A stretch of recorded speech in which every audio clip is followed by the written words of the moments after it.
The woman was wearing my robe. Simone Crawford sat frozen in her car, parked 3 blocks from her own house, watching the footage on her laptop. The timestamp read 2:47 p.m. Tuesday, while she had been at a client meeting downtown. The woman walked through Simone's living room like she belonged there, her bare feet padding across the hardwood floors that Simone had picked out herself 7 years ago.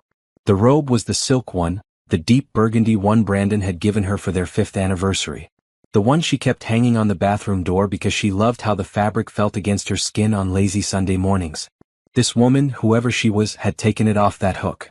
Had wrapped it around her body. Had tied the belt the way Simone always did, with a simple knot at the waist. Simone watched as the woman walked to the kitchen. Opened the refrigerator. Took out the orange juice, the expensive kind Simone bought from the organic market. Drank straight from the carton. The footage continued. The woman set down the juice and turned toward the hallway. Toward the bedroom. Simone's bedroom. And then Brandon appeared in the frame, coming from that same hallway wearing only his boxers. He walked up behind the woman and wrapped his arms around her waist. Kissed her neck. They laughed about something Simone could not hear because the cameras only recorded video, not audio. She had installed them 3 weeks ago after the feeling started. That gnawing sensation in her gut that something was wrong. The way Brandon's phone was always face down now. The business trips that seemed to multiply. The smell of perfume on his collar that he explained away as a client's wife being overly friendly at a dinner. Simone had told herself she was being paranoid. She had told herself that 8 years of marriage meant something. That the man who had held her hand through her father's funeral, who had supported her when she started her interior design business, who had promised her forever in front of 200 guests at their wedding, would never betray her. But the feeling would not go away. So she bought 3 small cameras from an electronics store across town, paying cash so it would not show up on their joint credit card. She hid one in the living room bookshelf, one in the kitchen behind a decorative vase, and one in the hallway near the bedroom door. Motion activated.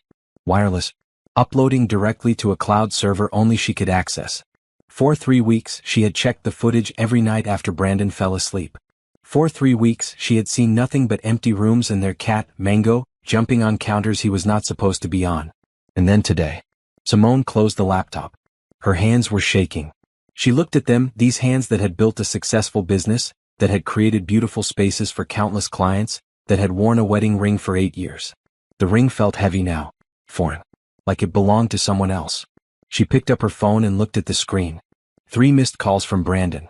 A text message, "Hey babe, running late at the office. Don't wait up for dinner. Love you." Running late at the office. Simone laughed, but there was no humor in it. The sound came out broken, jagged, like glass shattering on concrete. She had watched him kiss that woman at 2:47 p.m. It was now 6:23 p.m. What had they been doing for the past 3.5 hours in her house, in her bed, wearing her robe? She could drive home right now. Walk through the front door. Scream. Throw things. Demand answers. That was what the old Simone would have done. The Simone who trusted her husband.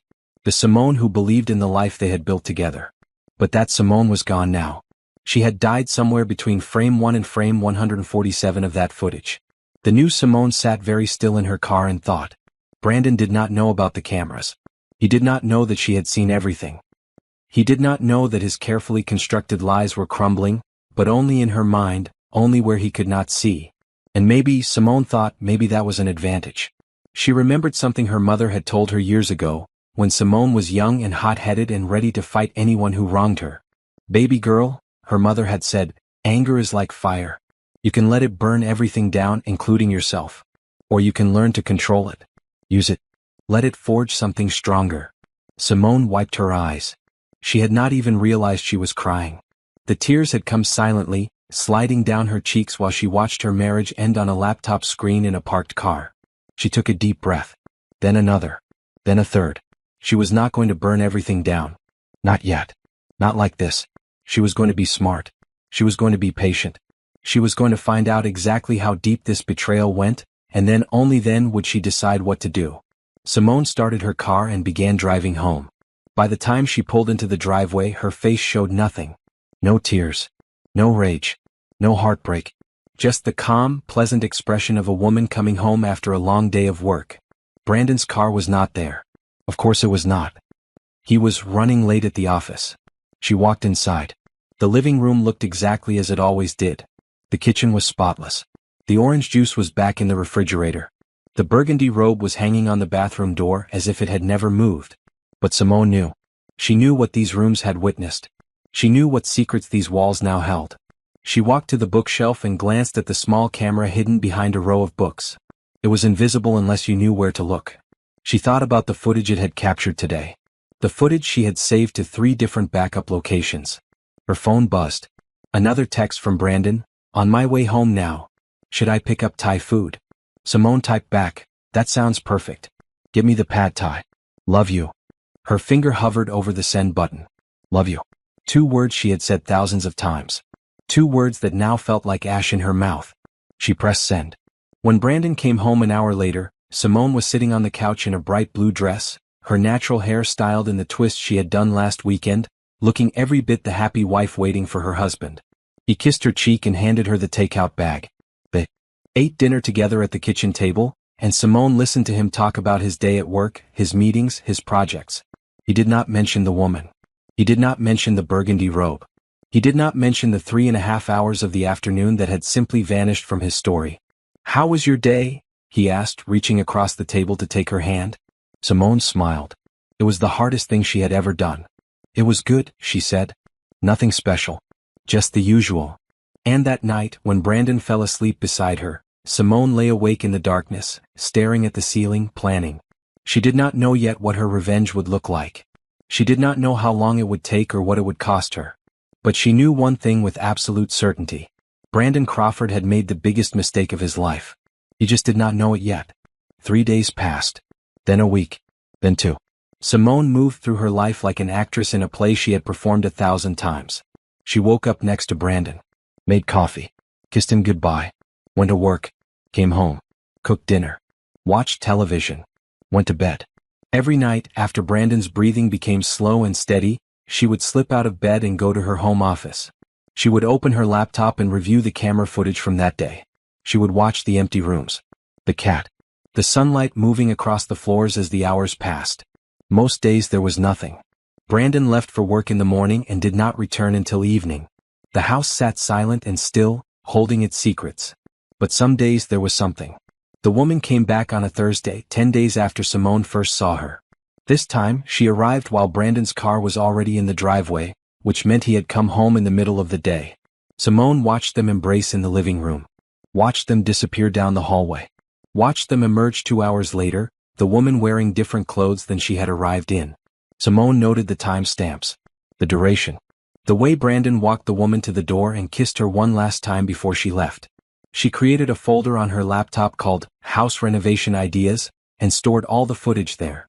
She made copies on 2 different flash drives and hid them in her office at work, one in her desk drawer and one in a locked filing cabinet. Evidence. That was what she was gathering. Cold, hard, undeniable evidence. But she needed more than footage of an affair. She needed to understand the full scope of what Brandon had done. Where he had been spending his money. What lies he had told. How deep the deception really went. Simone started paying attention to things she had never noticed before.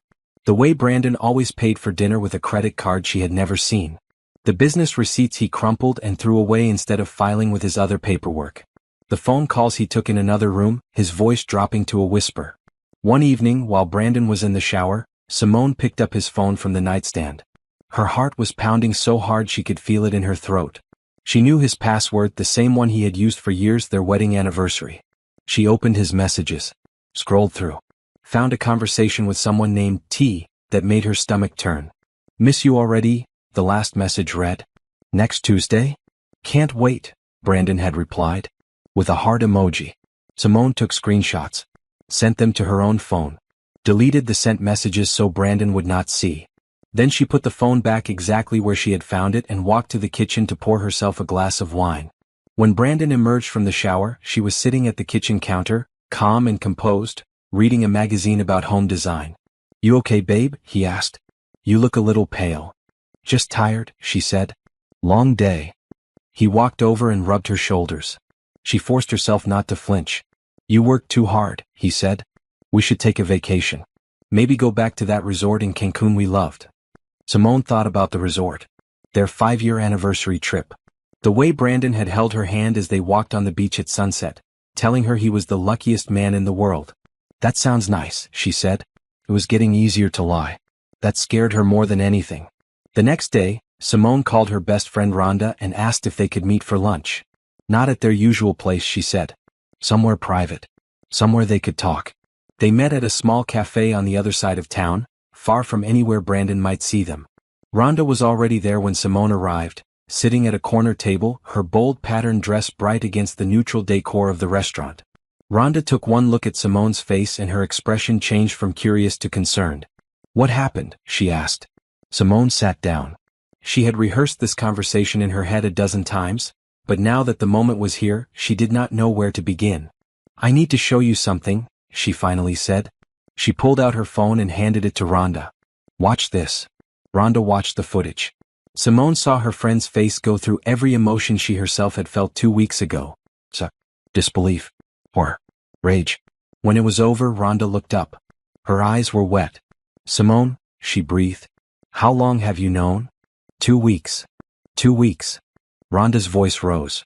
"You've known for 2 weeks and you haven't said anything? You haven't confronted him? You haven't kicked him out?" "I'm not going to kick him out," Simone said quietly. "Not yet." Rhonda stared at her. "What do you mean, not yet?" Simone leaned forward. "I need to know everything first. How long this has been going on. Who this woman is. Where the money has been going. Because I checked our joint accounts, Rhonda. There's money missing. Thousands of dollars I can't account for." "Money?" Rhonda shook her head. "Simone, he's sleeping with another woman in your bed. Who cares about the money?" "I do." Simone's voice was hard. "Because when I leave him, and I will leave him, I'm not going to walk away with nothing. He's not going to steal my home, my savings, my future. He's already stolen my trust. He's already stolen my peace. He doesn't get to take anything else." Rhonda was silent for a long moment. Then she reached across the table and took Simone's hand. "What do you need me to do?" she asked. Simone felt something loosen in her chest. Until that moment, she had been carrying this alone. The weight of it had been crushing her. But now Rhonda was here, steady and strong, ready to help. "I need you to help me stay sane," Simone said. "I need someone to talk to. Someone who knows the truth. Because pretending everything is fine is the hardest thing I've ever done, and I don't know how much longer I can do it alone." "You're not alone," Rhonda said. "You were never alone. I'm here. Whatever you need. Whatever it takes." They sat in that cafe for 3 hours. Simone told Rhonda everything. The cameras. The footage. The text messages. The missing money. Her suspicions that this had been going on much longer than she originally thought. By the time they left, Simone had a plan. Not a complete one, not yet, but the beginnings of something. She was going to find out exactly who this woman was. She was going to trace every dollar Brandon had spent on her. She was going to build a case so airtight that when the time came, he would have nowhere to hide. And then, when she was ready, she was going to burn his perfect little life to the ground. Her name was Tiffany Morris. It took Simone another week to find that out. She had started by looking through Brandon's work contacts, the ones listed on the company website. He worked for a commercial real estate development firm and his team was small. Simone studied every female face, comparing them to the woman in her footage. She found her in the administrative staff section. Tiffany Morris, executive assistant. 29 years old, based on a quick search of public records. Blonde hair. Blue eyes. A smile that looked practiced, polished, professional. Simone stared at that photo for a long time. So this was the woman her husband had chosen. Not someone exotic or mysterious. Just an ordinary woman who answered phones and scheduled meetings. An ordinary woman who had looked at a married man and decided she did not care about the ring on his finger. Simone saved the photo to her house renovation ideas folder. She added it to the timeline she was building, a document that tracked every instance of contact between Brandon and Tiffany that she could verify.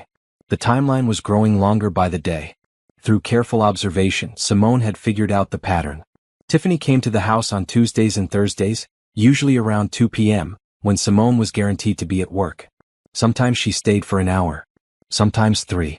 Once she stayed until almost 6 p.m., leaving just 20 minutes before Simone usually got home. They were getting careless. Or maybe they had always been this bold and Simone had just never thought to look.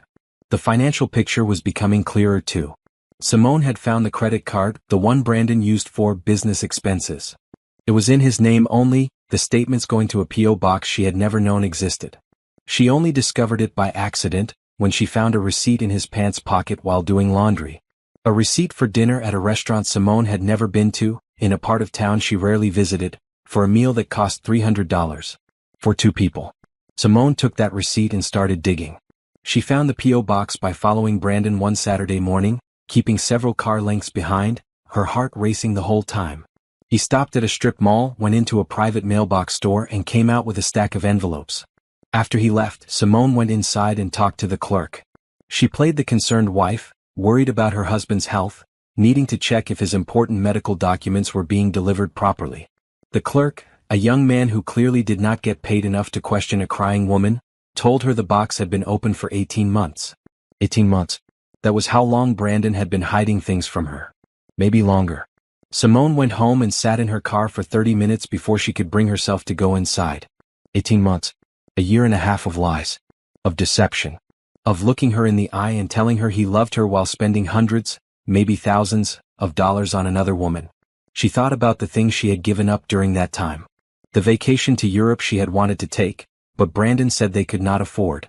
The new car she needed but kept putting off because their finances were tight.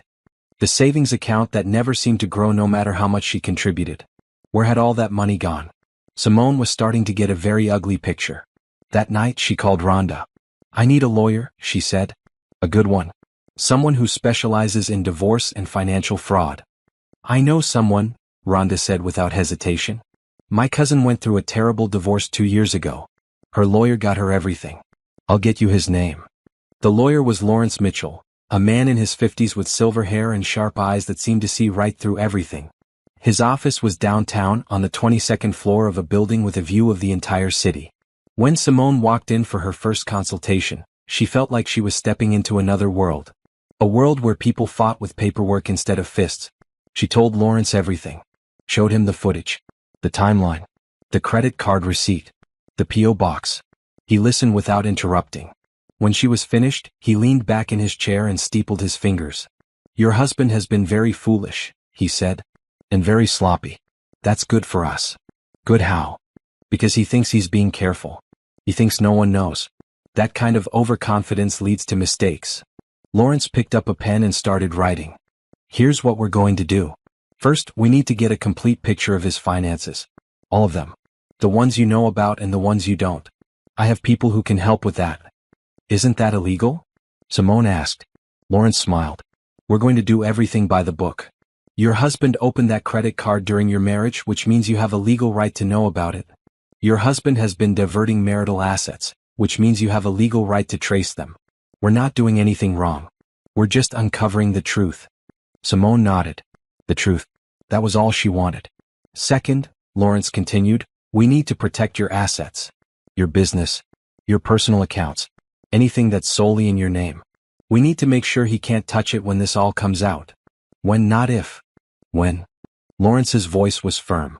"Because it will come out, Simone. This kind of thing always does. The only question is whether you're in control of the narrative or he is. Right now you have the advantage. You know what's happening. He doesn't know you know. That gives us time to prepare."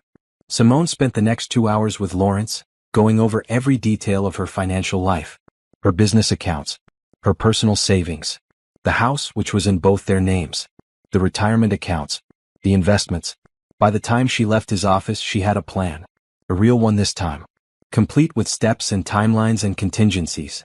She also had a retainer agreement and a bill that made her eyes water. But Lawrence had looked her in the eye and said something that made it worth every penny. "I've seen cases like this before," he had said. "The cheating husband who thinks he's smarter than everyone else. The wife who's supposed to be too trusting, too naive, too emotional to fight back.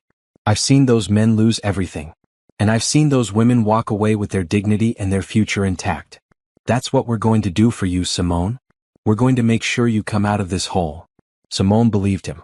When she got home that evening, Brandon was already there, sitting on the couch, watching sports on television. He smiled when she walked in. "Hey babe. Long day." "Very long," she said. "I had some meetings run over." She did not mention the lawyer. She did not mention the plan. She just kissed him on the cheek and went to the kitchen to start dinner, her mind racing with everything she had learned, everything she was about to do. The game was changing. And Brandon did not even know he was playing. The financial investigator Lawrence hired was a woman named Patricia, a former IRS auditor who had a talent for finding money that people wanted to hide. She was quiet, methodical, and utterly relentless. Within 2 weeks, she had uncovered things that made Simone's blood run cold. Brandon had been siphoning money from their joint accounts for over 2 years. Small amounts at first, $50 here, $100 there, easily explained away as cash withdrawals for everyday expenses. But over time the amounts had grown. 200, 500, 1,000. He had opened 3 credit cards in his name only, all during their marriage. The combined balance was nearly $40,000. $40,000 in debt that Simone had known nothing about, all of it spent on restaurants, hotels, jewelry, and gifts that had never come home to her. There was also a savings account. A secret one at a bank across town, where Brandon had been depositing money from his commission checks. Not all of them, just the ones that came from smaller deals, the ones Simone never asked about. That account had nearly $25,000 in it. $25,000 that should have been theirs. That should have been going toward their future. Their retirement. The children they had talked about having someday. Instead, it was sitting in an account she was never supposed to know about, waiting for Brandon to use however he wanted.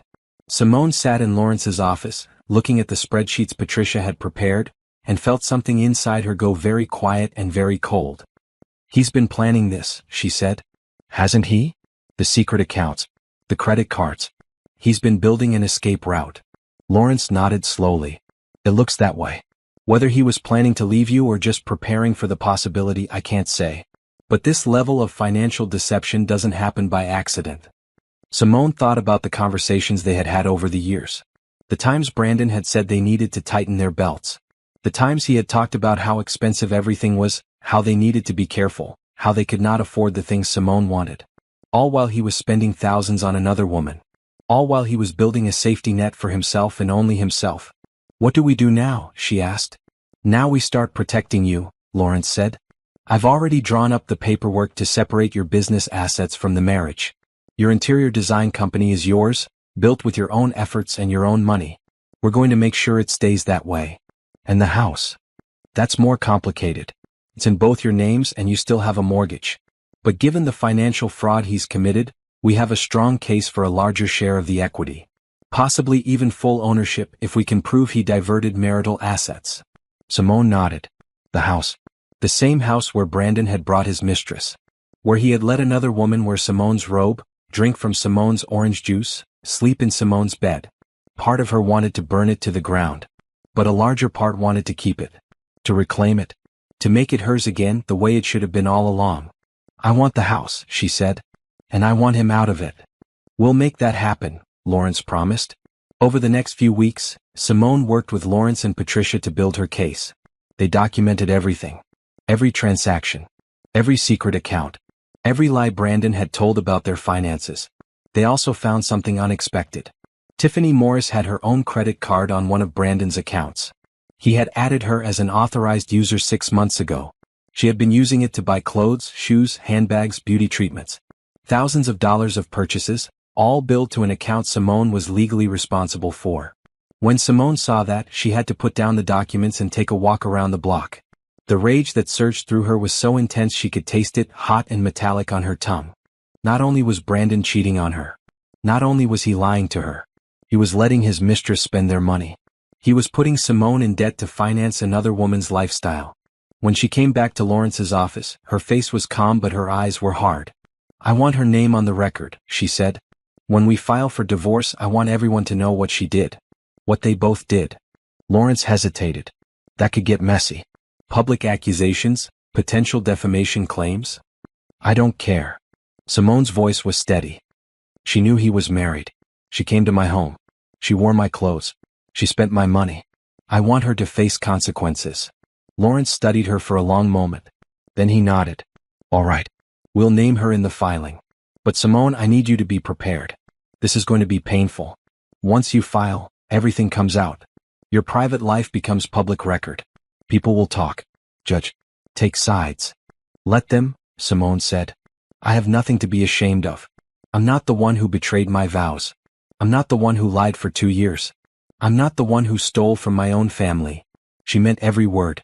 That night, Simone went home and watched Brandon sleep. He lay on his side of the bed, his face peaceful, his breathing deep and even. He had no idea that his world was about to collapse.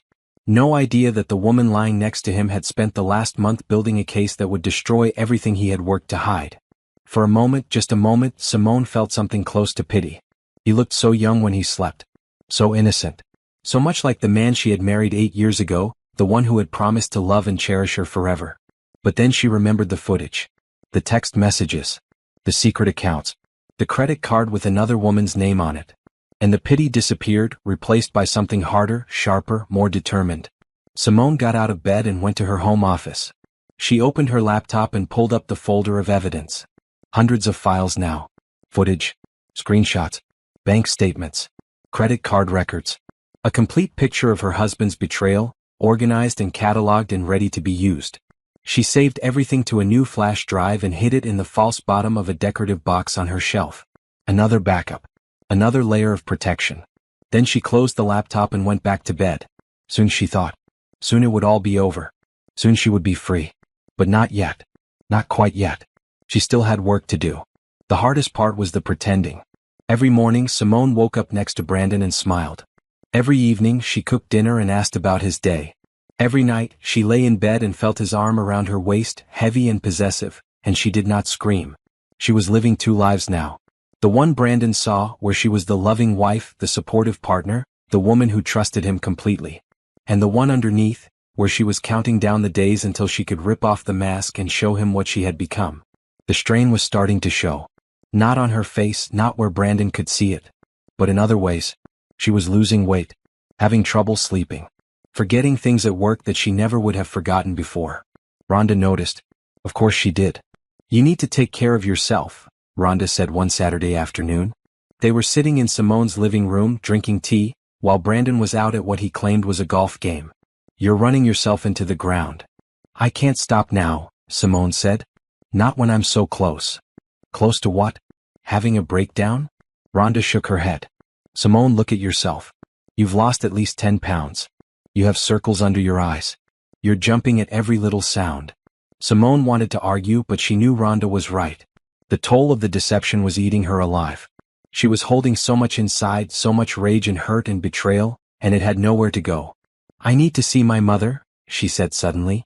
I need to talk to her. You haven't told Gloria about any of this? I couldn't.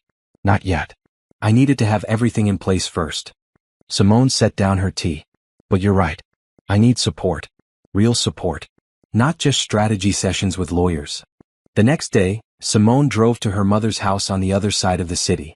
Gloria Crawford lived in a small but impeccably kept home with a garden full of roses and a porch where she spent most of her afternoons reading.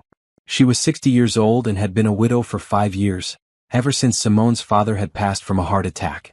Gloria opened the door and took one look at her daughter's face. Come in, baby girl, she said. And tell me everything. They sat at the kitchen table, the same table where Simone had done her homework as a child, where she had told her parents about her first boyfriend, where she had cried when her father died. It felt right, somehow, to be here now. Like coming home to the place where the truth could finally come out. Simone told her mother everything. The cameras. The footage. The woman. The secret accounts. The months of pretending. Gloria listened without interrupting. Her face went through a dozen emotions, but she did not say a word until Simone was finished. Then she reached across the table and took her daughter's hands. You've been carrying this alone for too long, she said. I had to be sure. I had to have everything ready. I understand. You've always been like that. Careful. Methodical. You got that from your father. Gloria's eyes were wet. But baby girl, even the strongest people need help sometimes. You should have come to me sooner. I know. Simone's voice broke. I know, Mama. But I was so ashamed. Ashamed? Gloria's grip tightened. What do you have to be ashamed of? You didn't cheat. You didn't lie. You didn't break your vows. I should have seen it sooner. All the signs were there. The late nights. The phone calls. The excuses. I should have known. How could you have known? You trusted your husband. That's not a flaw, Simone. That's what you're supposed to do in a marriage. He's the one who broke that trust. He's the one who should be ashamed. Simone started to cry. Really cry for the first time since she had seen that footage. All the tears she had been holding back, all the pain she had been swallowing, came pouring out in great heaving sobs. Gloria held her daughter and let her cry. She did not try to fix it or offer solutions. She just held on and let Simone release everything she had been carrying. When the tears finally stopped, Simone felt lighter. Emptier but lighter. "What are you going to do?" Gloria asked. "I'm going to divorce him. Lawrence, my lawyer, says we're almost ready to file. Another week, maybe 2, and we'll have everything we need." "And after that?" Simone thought about it. She had been so focused on the preparation, the evidence, the legal strategy, that she had not really thought about what came after. "I'm going to rebuild my life," she said slowly. "My business is good. I have clients who believe in me, friends who support me. I'm going to take back my house, my finances, my future. And I'm going to move on." Gloria nodded. "And him? Brandon? What happens to him?" Simone's jaw tightened. "He loses everything. The house, the money, his reputation. Everyone is going to know what he did. His family, his friends, his business partners. All of it. That's a lot of anger, baby girl." "He earned it." Gloria was quiet for a moment. Then she said something that surprised Simone. "Just make sure the anger doesn't consume you. Revenge is sweet, but it can also be poison. Don't let him take anything else from you. Not your peace. Not your joy. Not the person you're meant to become." Simone looked at her mother. "How did you do it? After Daddy died? How did you keep going?" "One day at a time," Gloria said. "And by remembering that his death wasn't the end of my story. It was just a chapter. A painful one, but not the last one." She squeezed Simone's hands. "This isn't the end of your story either. It's just a chapter. And you're the one who gets to write what comes next." Simone stayed at her mother's house until evening. They ate dinner together, talked about happier times, looked at old photo albums. By the time Simone left, she felt more like herself than she had in months. She drove home through the city streets, watching the lights flicker on in windows as the sun went down. Other people's lives. Other people's homes. Other people's secrets. Everyone had something they were hiding, she realized. Everyone had some private pain they carried alone. She was not special. She was not unique. She was just another woman dealing with a broken heart and a shattered trust. But she was also strong. Stronger than Brandon knew. Stronger than maybe she had ever known herself. When she got home, Brandon's car was in the driveway. She parked next to it and sat for a moment, gathering herself. Then she put on her mask, the one she had learned to wear so well, and went inside. Brandon was on the couch, watching television. He looked up when she came in. "There you are. I was starting to worry. I was at my mother's. I told you this morning." "All right. I forgot." He patted the cushion next to him. "Come sit with me. There's this documentary I want to watch." Simone sat down. Brandon put his arm around her. She leaned into him, playing her part, counting the days until she would not have to anymore. Soon, she thought. So very soon. The full scope of Brandon's betrayal became clear on a rainy Wednesday afternoon. Simone was in Lawrence's office, reviewing the final reports from Patricia, the financial investigator, when she saw it. A pattern she had not noticed before, buried in the credit card statements. "These hotel charges," she said, pointing at the screen. "They go back 2 years." Lawrence leaned in to look. "The same hotel? Different hotels, but always on the same days. The second Tuesday of every month. Like clockwork." They cross-referenced the dates with Simone's calendar. The second Tuesday of every month for the past 24 months. Every single one corresponded with a day Brandon had claimed to be working late or traveling for business. 2 years. He had been seeing Tiffany for 2 years. Simone thought back to where they had been 2 years ago. They had just celebrated their 6th anniversary. Brandon had taken her to dinner at a fancy restaurant and told her she was the love of his life. She had believed him. She had cried happy tears and talked about their future, about children, about growing old together. And all that time he was already with someone else. "There's more," Lawrence said, pulling up another document. Patricia found a lease agreement. "It's in Brandon's name for an apartment across town. He's been paying rent on it for 18 months. "An apartment?" Simone's voice was hollow. "He has a whole apartment I didn't know about?" "It appears so. The address matches the location of several of the hotel charges, so he may have moved their meetings there once he had a more private space." An apartment. A secret life. A whole other world that had been running parallel to hers, completely hidden, completely unknown. Simone stood up and walked to the window. The rain was coming down hard now, streaking the glass, blurring the city lights below. She watched the drops race each other down the pane and tried to make sense of everything she had learned. Her marriage had been a lie for 2 years. Maybe longer. Maybe it had always been a lie and she had just been too blind to see it. How did I not know? She asked, not really expecting an answer. How did I live with this man, sleep next to him, trust him completely, and not see any of this? Because you weren't looking, Lawrence said gently. Because you loved him and trusted him, and he used that against you. This is not your fault, Simone. You're the victim here. I don't feel like a victim. She turned to face him. I feel like a fool. You're not a fool. You're a woman who believed in her marriage. There's no shame in that. Lawrence stood and came to stand beside her. What matters now is what you do with this information. You have everything you need. The affair. The financial fraud. The hidden assets. You could file tomorrow. Tomorrow. Simone let the word sit in her mouth. Tomorrow. It seemed too soon and too far away at the same time. Or you could wait, Lawrence continued. Take more time to prepare. But I'll be honest with you, Simone. I don't think waiting is going to change anything. The evidence isn't going to get any stronger. And every day you wait is another day you're living a lie. He was right. She knew he was right. The case was airtight. The documentation was thorough. There was nothing left to find, nothing left to prepare. It was time. Let's file, she said. Monday. I want to file on Monday. Lawrence nodded. I'll have everything ready. Simone spent the weekend in a daze. She went through the motions of her life, cooking, cleaning, working on designs for her clients, but her mind was somewhere else entirely. On Monday everything would change. On Monday the mask would come off. Brandon seemed oblivious. He laughed at his own jokes. He talked about their plans for the summer. He made love to her on Saturday night, and Simone lay there afterward, staring at the ceiling, feeling nothing at all. This was the last time, she thought. The last time she would let him touch her. The last time she would pretend to be his wife. Sunday night she did not sleep. She sat in her home office, looking at the folder of evidence, reading through the documents one more time. Making sure she had not missed anything. Making sure she was ready. At 6 a.m. on Monday she got dressed. She chose her clothes carefully. A bright red blouse, her best-fitting pants, heels that made her feel powerful. She did her makeup with precision, making sure every line was perfect. She wore the earrings her mother had given her for her 30th birthday, small gold hoops that caught the light when she moved. When she came downstairs, Brandon was in the kitchen making coffee. You look nice, he said. Big meeting today? Something like that.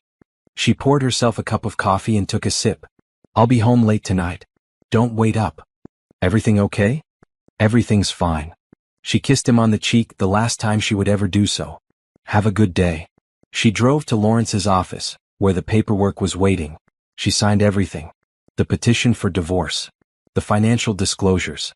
The request for emergency custody of marital assets. The restraining order that would prevent Brandon from accessing their joint accounts once he was served. By noon it was done. The papers were filed. The process server was on his way to Brandon's office. Simone sat in Lawrence's conference room and waited. At 2:17 p.m. her phone rang. Brandon's name on the screen. She let it ring. It rang again. And again. And again. Then the text messages started. What is this? Simone, call me. This is crazy. We need to talk. She read each message, then put her phone face down on the table. It had begun. Simone went home at 6 p.m. Brandon's car was already there, parked at an angle in the driveway like he had pulled in too fast. The lights were on in every room. Through the front window she could see him pacing back and forth in the living room. She sat in her car for a full minute, gathering herself. Then she got out and walked to the front door. Brandon met her before she could even turn the handle. Simone. His face was pale, his eyes wild. Thank God. I've been trying to reach you all day. What is this? What is happening? She walked past him into the living room. He followed, grabbing her arm. Don't touch me, she said, and her voice was so cold that he let go immediately. Simone, please. This has to be a mistake. The papers, the accusations, none of this makes sense. Can we just talk about this? There's nothing to talk about. Nothing to talk about? His voice rose. You're accusing me of fraud. Of infidelity. You're trying to take everything from me. How is that nothing to talk about? Simone turned to face him. She had imagined this moment so many times over the past month. She had rehearsed what she would say, how she would say it. But now that it was here, all those carefully planned words seemed unnecessary. I know about Tiffany, she said simply. Brandon's face went through several expressions in rapid succession. Confusion. Recognition. Fear. I don't know what you're talking about, he said, but his voice wavered. Don't. Simone's tone was sharp. Don't lie to me anymore. I know about the affair. I know about the apartment. I know about the secret credit cards and the money you've been hiding. I know everything. How? He swallowed hard. How do you know about? I have cameras, Brandon. In this house. In the living room. The kitchen. The hallway. She watched his face drain of color. I've seen her here. Wearing my robe. Walking through my house like she belongs here. I have footage going back 2 months. Brandon sat down heavily on the couch. His hands were shaking. Simone, I can explain. There's nothing to explain. You've been having an affair for 2 years. You've been lying to me every single day. You've been stealing from our accounts, hiding money, building a whole other life that I knew nothing about. Her voice was steady, calm, almost detached. I'm done explaining. I'm done listening to explanations. I just want you out of my house. Your house. A flash of anger crossed his face. This is my house too. Not for long. My lawyer filed for emergency custody of marital assets. Until the divorce is finalized, I have control of this property. You can take your things and go to your apartment. The one you've been paying for with money that should have been ours. Brandon stood up. He was trying to regain control, she could see it. Trying to find an angle, a strategy, a way out. Simone, listen to me. We can work this out. Whatever you think happened, whatever you think you saw, it's not what it looks like. Tiffany is just, she's nobody. She means nothing to me. You're my wife. I love you. You love me? Simone laughed and there was no warmth in it. You've been sleeping with another woman in our bed for 2 years. You gave her a credit card with our money. You rented her an apartment. That's not love, Brandon. That's not even close to love. It was a mistake. A terrible mistake. But we can get past this. We can go to counseling, work things out. Please, Simone. Please don't throw away 8 years of marriage over this. I'm not the one who threw it away. She picked up her purse. I'm going to stay with my mother tonight. I expect you to be gone by tomorrow morning. Leave your key on the counter. You can't just kick me out. Watch me. She walked to the front door. Her hand was on the handle when Brandon spoke again. What about the business? My deals? My partners? If this gets out, if people find out? Simone turned back to look at him. He was not thinking about her, she realized. Not thinking about their marriage or the hurt he had caused. He was thinking about himself. About his reputation. About his money. That's not my problem anymore, she said. You should have thought about that before you decided to cheat. She opened the door and walked out. Behind her, she heard Brandon call her name, but she did not stop. She got in her car and drove away, watching in the rearview mirror as he stood in the doorway, growing smaller and smaller until he disappeared from view. It was over. The confrontation she had dreaded for months. The moment of truth. And she had survived it. Simone drove to her mother's house with the windows down, letting the cool evening air wash over her face. She was shaking, she realized. Not from fear or anger, but from relief. The weight she had been carrying for so long was finally lifting. The lies were over. The pretending was done.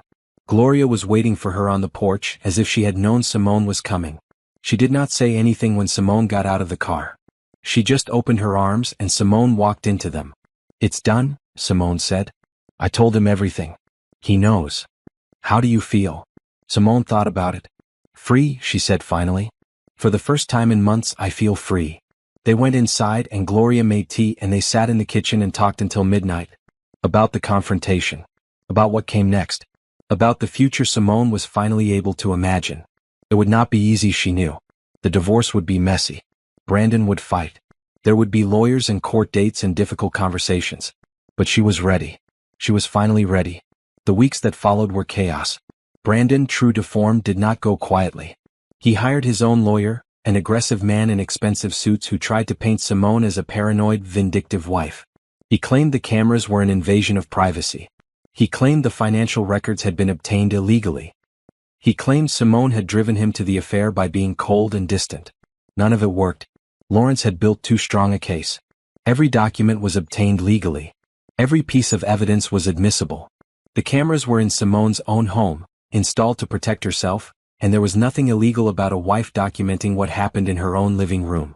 The court proceedings were brutal. Simone sat through hours of testimony, listening to Brandon lie and deflect and blame everyone but himself. She watched his lawyer try to twist her words, to make her seem unstable, to suggest that she had somehow provoked her husband's infidelity. But she held firm. Every time they attacked, Lawrence countered. Every lie Brandon told was exposed with evidence. Every accusation was refuted with facts. The turning point came when Tiffany Morris was called to testify. She was smaller than Simone had expected.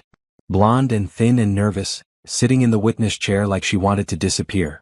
She was wearing a simple green dress and no jewelry, trying to look innocent and unassuming. It did not work. Under questioning, Tiffany admitted to the affair. Admitted she knew Brandon was married.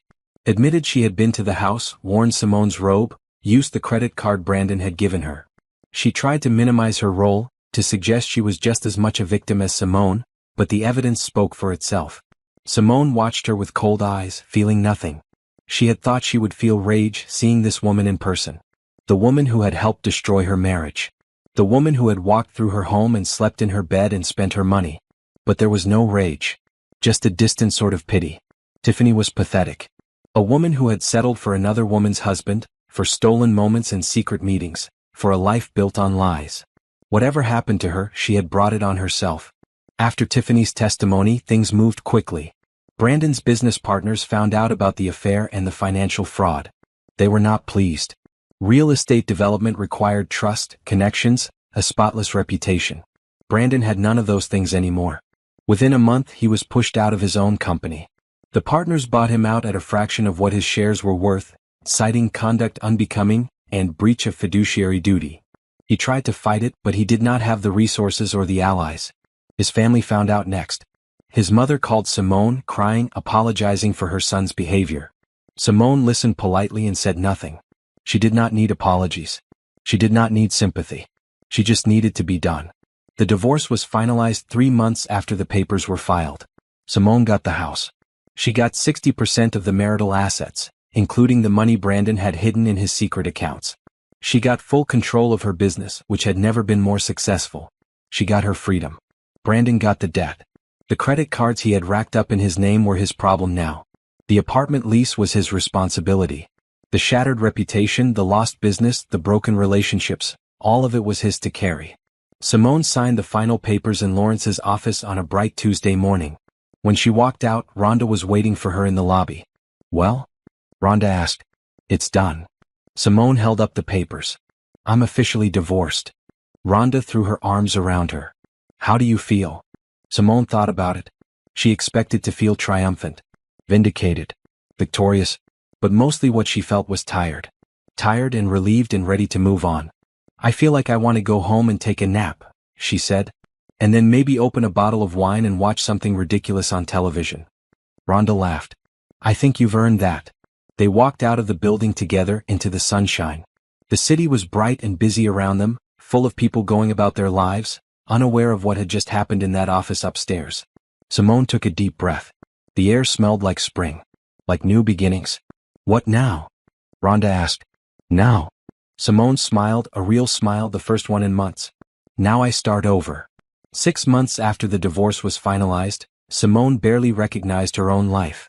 Her interior design business had exploded. Word had spread about her work, her attention to detail, her ability to transform spaces into something beautiful and personal. She had more clients than she could handle, a waiting list that stretched for months, a reputation that opened doors wherever she went. She had hired 2 assistants and moved into a bigger office. She had been featured in 3 design magazines and interviewed on a local morning show. She had won an award from the city's Chamber of Commerce for Outstanding Woman in Business. The house was different too. She had remodeled it from top to bottom, erasing every trace of Brandon. New paint, new furniture, new everything. The burgundy robe was gone, donated to charity. The bedroom where he had brought his mistress was completely transformed, with new flooring, new windows, a new bed that had never known anyone's touch but hers. It felt like her home now. Really hers. For the first time since she had bought it, she felt at peace within its walls. Rhonda came over every Sunday for brunch and they talked and laughed and celebrated how far Simone had come. Gloria visited often too, proud of her daughter, grateful that the pain was finally behind her. Brandon, meanwhile, had fallen far. Simone heard about him through mutual friends, though she never asked. He had moved back in with his parents, unable to afford his own place after losing his job and his savings. Tiffany had left him, of course, once the money and the status were gone. He was working at a small real estate firm now, a fraction of what he had been, trying to rebuild from nothing. Part of Simone felt satisfied by his downfall. He had earned it.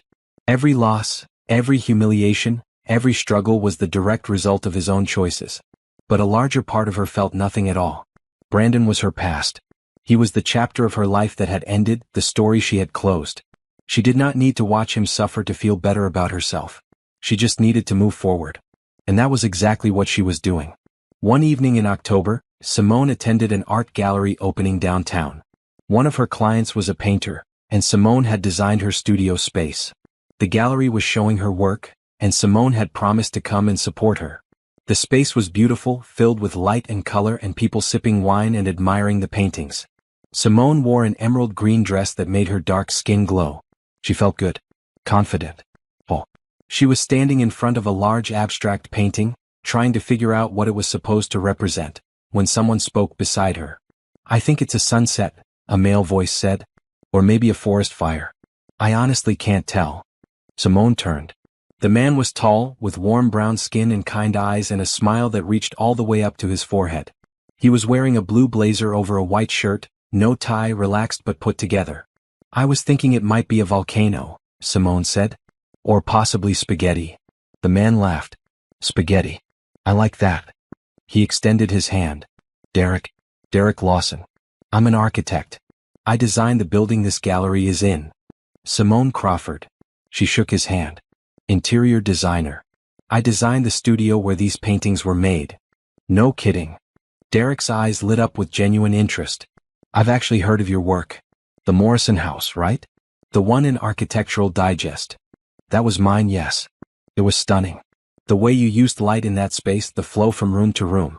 Really impressive." Simone felt a warmth spread through her chest. Not the desperate, needy warmth of wanting validation. Just the pleasant warmth of being seen. Being recognized for her work by someone who understood it. "Thank you," she said. "Your building is pretty impressive too. The sight lines, the way the gallery spaces connect. It's a good design. Just good. I could tell you it's brilliant, but I don't want to give you a big head." Derek laughed again. "Fair enough.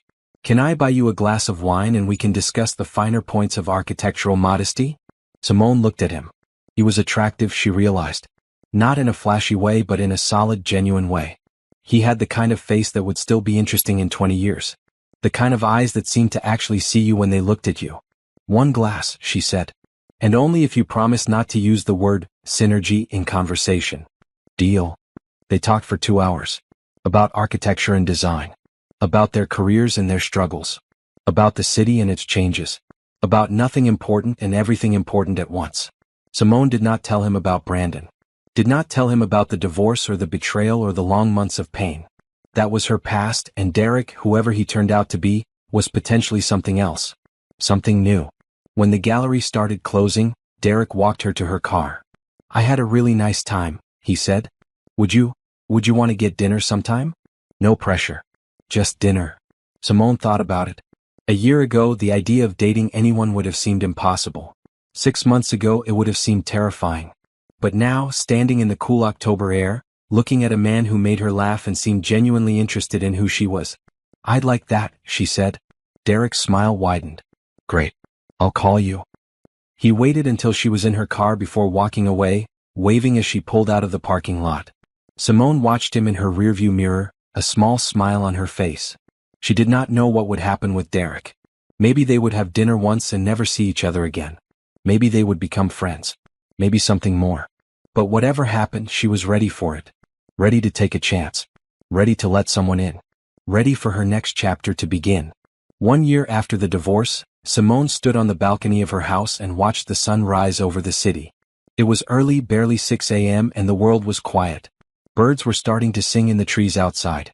The light was pale and golden, creeping across the rooftops, painting everything in soft colors.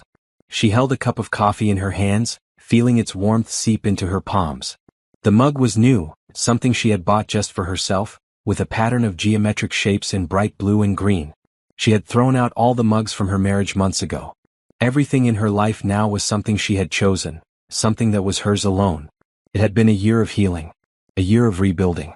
A year of discovering who Simone Crawford really was, separate from the wife she had been, separate from the betrayal she had survived. And she liked who she was finding. She was stronger than she had known. More resilient. More capable. The woman who had sat in her car 2 years ago, watching footage of her husband's betrayal, seemed like a stranger now. Someone from another life, another world. Simone barely recognized her. Derek came out onto the balcony carrying his own cup of coffee. He was wearing a simple white t-shirt and sweatpants, his feet bare, his face still soft with sleep. They had been seeing each other for 10 months now. Not rushing anything. Not making promises they could not keep. Just taking it one day at a time, one dinner at a time, one sunrise at a time. "You're up early," he said, standing beside her. "Couldn't sleep." Simone took a sip of her coffee. "Too much on my mind." "Good things or bad things?" She thought about it. "Good things, I think. Just big things. About the future. About what comes next." Derek nodded. He did not push. He never pushed. That was one of the things she loved about him. He gave her space to be herself, to move at her own pace, to process things in her own time. He knew about Brandon now. About the affair and the divorce and everything that had come with it. Simone had told him on their 4th date, deciding that if they were going to be anything to each other, he deserved to know the truth. He had listened without judgment. Had asked questions without prying. Had told her she was one of the strongest people he had ever met, and that whoever had hurt her did not deserve another moment of her thoughts. She was starting to believe him. "I've been thinking," she said, "about forgiveness." Forgiveness for who? For myself mostly. She watched a bird hop along the railing of the neighboring building. For a long time I felt like I should have seen it coming. Like if I had just paid more attention, been more suspicious, looked harder at the signs, I could have stopped it before it got so bad. You couldn't have known. I know that now. But knowing it and believing it are different things. She turned to look at him. I spent so long being angry at Brandon. At Tiffany. At myself. And the anger felt good for a while. It felt powerful. But it was also exhausting. Carrying all that weight around. And now. Simone took a deep breath. Now I think I'm ready to let it go. Not forgive them exactly. What they did was wrong and they should live with the consequences. But forgive myself. For trusting. For believing. For being human. Derek set down his coffee and took her hand. His fingers were strong and gentle. "That's a big step," he said. "I know." She squeezed his hand. "But I think it's time. I don't want to spend the rest of my life defined by what happened to me. I want to be defined by what I choose to do next." They stood together in silence, watching the sun climb higher. The city was waking up around them. Traffic starting. People walking dogs. Life continuing the way it always did. Later that day, Simone went to work. She had a meeting with a new client, a young couple buying their first home, eager to make it their own. She walked them through her process, showed them samples and sketches, listened to their hopes and dreams for the space they were building together. They reminded her of herself and Brandon a lifetime ago. Young and optimistic and full of plans. But she did not feel sad looking at them. She felt hopeful. Because even though her own story had not turned out the way she expected, that did not mean theirs would not. After the meeting, Rhonda came by the office with lunch. They ate together at Simone's desk, laughing about nothing, enjoying each other's company the way they always had. "You look different lately," Rhonda said, studying her friend's face. "Lighter. Happier." "I feel lighter," Simone admitted. "Like I've finally put down something heavy I was carrying." "The divorce stuff?" "All of it. The anger, the hurt, the constant thinking about what went wrong. I'm just done with it. It happened. It was terrible. But it's over now and I have so much to look forward to." Rhonda smiled. "I'm so proud of you, you know that?" "I know. You tell me every week." "Because it's true every week." That evening, Simone drove to her mother's house for dinner. Gloria had made her famous pot roast, the one Simone had loved since childhood. They ate together at the kitchen table, talking about work and family and the small details of their lives. "How's Derek?" Gloria asked, with the not-so-subtle tone of a mother hoping her daughter had found happiness. "He's good. Really good." Simone smiled. "I'm not saying he's the one or anything. I don't even know if I believe in the one anymore. But he makes me happy. He makes me feel like myself. And right now that's enough." Gloria reached across the table and took her hand. "That's all I've ever wanted for you, baby girl. To be happy. To be yourself. Everything else is just details." Simone squeezed her mother's hand. "Thank you, Mama. For everything. For being there when I needed you. For not judging me when I fell apart. For believing I could put myself back together." "That was never in doubt," Gloria said. "You've always been a fighter, Simone. Even when you didn't know it. Even when you thought you were broken. You were always strong enough to heal. Driving home that night, Simone thought about the journey she had taken. From the moment she installed those cameras to the moment she signed the divorce papers to this moment, driving through the city with the windows down and the radio playing something soft. She had been betrayed. She had been lied to. She had been hurt in ways she never thought she would survive. But she had survived. More than survived, she had grown. She had built a life that was entirely her own. A business she was proud of. A home she loved. Friends who supported her. A family who believed in her. And maybe, just maybe, a man who could be part of her future. She thought about Brandon, out there somewhere, living with the consequences of his choices. She did not wish him well exactly. But she did not wish him harm either. He was simply irrelevant. A footnote in her story. A chapter that had ended. And she was ready to write the next one. When Simone got home, she walked through her house slowly, appreciating each room she had transformed.